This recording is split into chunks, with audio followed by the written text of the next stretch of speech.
Ang mensahe tungkol sa Jerusalem. Ika-29 na kabanata. Sinabi ng Panginoon, nakakaawa ang Jerusalem, ang lungsod na tinitirhan ni David. Sige, ipagdiwang ng lungsod na ito ang kanyang mga pista bawat taon. Pero lulusubin ko ito, at mag-iiyakan at mananaghoy ang kanyang mga mamamayan. Para sa akin, ang buong lungsod ay magiging parang altar na puno ng dugo. Kukubkubin ko ang lungsod ng Jerusalem. Paliligiran ko ito ng toreng panalakay at patatambakan ng lupa sa gilid ng mga pader para maakyat ito. Mawawasak ito at magiging parang multo na tumatawag mula sa ilalim ng lupa na ang tinig ay nakakapangilabot. Pero darating ang araw na ang marami niyang kaaway ay magiging parang alikabok o ipa na tatangayin ng hangin. Bigla itong mangyayari sa kanila. Ang Jerusalem ay aalalahanin ko, at ako ang Panginoong makapangyarihan ay darating na may kulog, lindol, ingay, buhawi, bagyo, at nagliliyab na apoy. Mawawalang parang panaginip ang maraming bansang sumasalakay sa Jerusalem at gumigiba ng mga pader nito. Ang katulad nila ay taong nananaginip na kumakain, pero nang magising ay gutom pa rin. O katulad ng taong nananaginip na umiinom, pero nang magising, uhaw pa rin.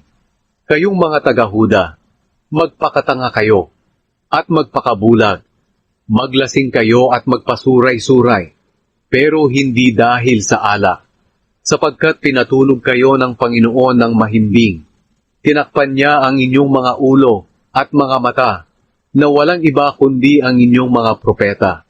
Para sa inyo, ang lahat ng ipinahayag na ito sa inyo ay parang aklat na nakasara. Kapag ipinabasa mo sa taong marunong bumasa, sasabihin niya, hindi ko iyan mabasa dahil nakasara. At kapag ipinabasa mo sa hindi marunong bumasa, sasabihin niya, hindi ako marunong bumasa. Sinabi ng Panginoon, ang mga taong ito'y nagpupuri at nagpaparangal sa akin sa pamamagitan ng kanilang mga bibig, pero ang puso nila'y malayo sa akin. At ang pagsamba nila sa akin ay ayon lamang sa tuntunin ng tao. Kaya muli akong gagawa ng sunod-sunod na kababalaghan sa mga taong ito, at mawawala ang karunungan ng marurunong at ang pangunawa ng nakakaunawa. Nakakaawa kayong mga nagtatago ng inyong mga plano sa Panginoon. Ginagawa ninyo ang inyong mga gawain sa dilim, at sinasabi ninyo, walang makakakita o makakaalam ng ginagawa natin. Baluktot ang pag-iisip ninyo. Itinuturing ninyong parang palayok ang gumagawa ng palayok. Masasabi ba ng palayok sa gumawa sa kanya, hindi naman ikaw ang gumawa sa akin? Masasabi ba ng palayok sa humugis sa kanya, wala kang nalalaman? Hindi magtatagal. Ang kagubatan ng Lebanon ay magiging matabang lupain, at ang matabang lupain ay magiging kagubatan. Sa araw na iyon, ang bingi ay makakarinig ng binabasang aklat, at ang bulag na walang nakikita kundi kadiliman ay makakakita na. Muling sasaya ang mga mapagpakumbaba at mga dukha dahil sa Panginoon, ang banal na Diyos ng Israel.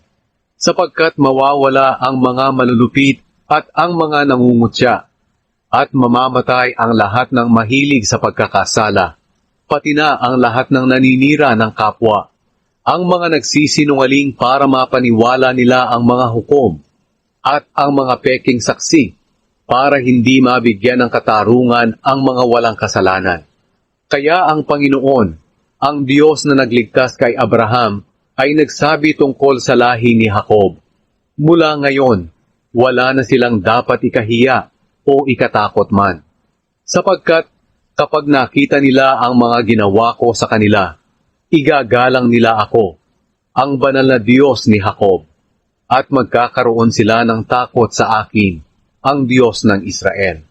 Ang mga hindi nakakaunawa ng katotohanan ay makakaunawa na, at ang mga nagrereklamo kapag tinuturuan ay matutuwa na.